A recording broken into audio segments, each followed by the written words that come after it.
আসসালামু আলাইকুম। শারমিন কুকিং ওয়ার্ল্ডে সবাইকে স্বাগতম। আজকে আমি আপনাদের সামনে নিয়ে হাজির হয়েছি নতুন একটি রেসিপি। আর এই রেসিপিটি হচ্ছে রসুনের আচার। আর এই রসুনের আচার আমাদের শরীরের জন্য খুবই উপকারী।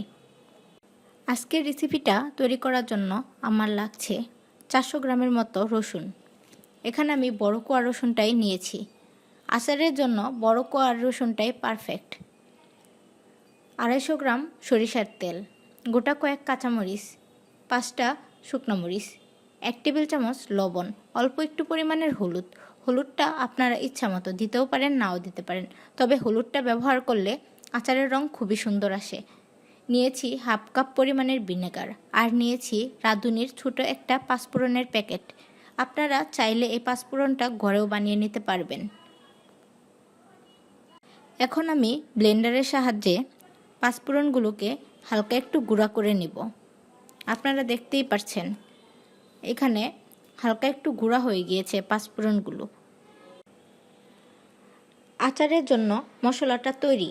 সবগুলো উপকরণকে আমি হাতের খুব কাছাকাছি নিয়ে নিয়েছি। এখন আমি আচারটা তৈরি করব। প্রথমে আমি চুলাতে একটি কড়াই বসিয়ে কড়াইটাকে হালকা একটু গরম করে নিব। কড়াইটা গরম হওয়ার পরে আমি এখানে দিয়ে দিব আচারের জন্য নিয়ে নেওয়া সরিষার তেল।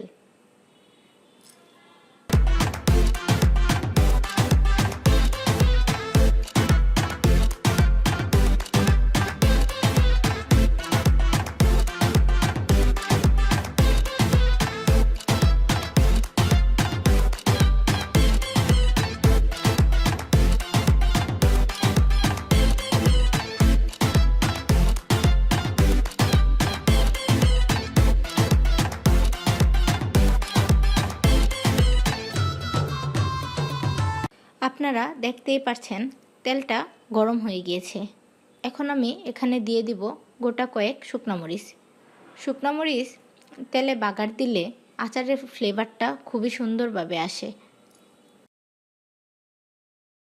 এখন আমি দিয়ে দিব 1.5 টেবিল চামচের মতো পাঁচফোড়ন গুঁড়া। আমি এখানে পাঁচফোড়নের গুঁড়াটা একটু বেশি ব্যবহার করেছি, কারণ আমার কাছে এই আচারের মশলাটা খুবই ভালো লাগে। আপনারা চাইলে এখানে 1 চামচ পাঁচফোড়নের গুঁড়াও ব্যবহার করতে পারবেন। এখন আমি এটাকে খুব ভালোভাবে নেড়ে 1 মিনিটের মতো কষিয়ে নিব। আপনারাও এটাকে খুব বেশিক্ষণ সময় নিয়ে কষাতে যাবেন না। এটাকে খুব বেশিক্ষণ সময় নিয়ে কষাতে গেলে মশলাটা পুড়ে যাবে, আর মশলাটা পুড়ে গেলে এটা তিতা একটা ফ্লেভার আসবে, খেতেও আচারটা ভালো লাগবে না। এখন আমি এখানে দিয়ে দিব লবণ,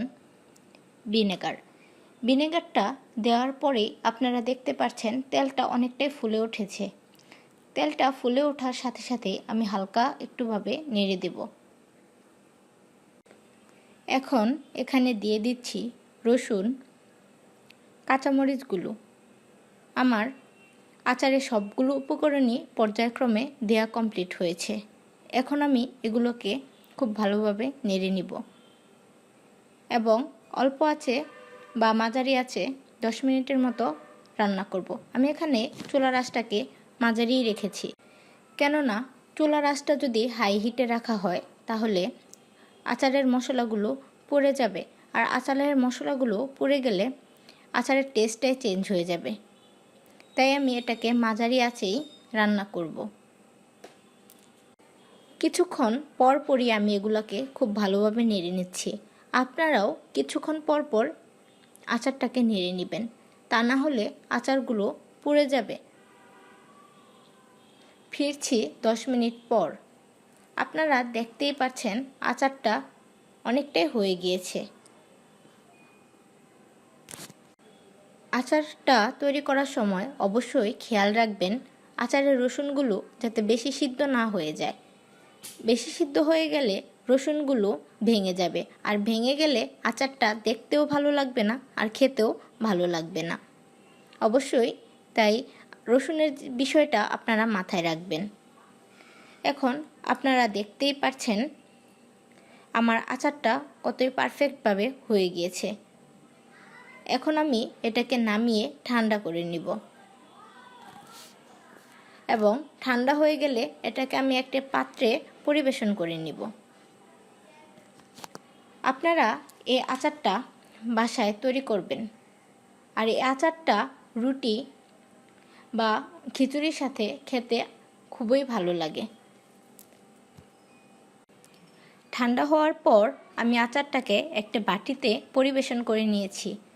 আপনারা দেখতেই পাচ্ছেন আচারের রঙটা কত সুন্দরভাবে এসেছে। আপনারাও বাসাতে একদিন অবশ্যই ট্রাই করবেন।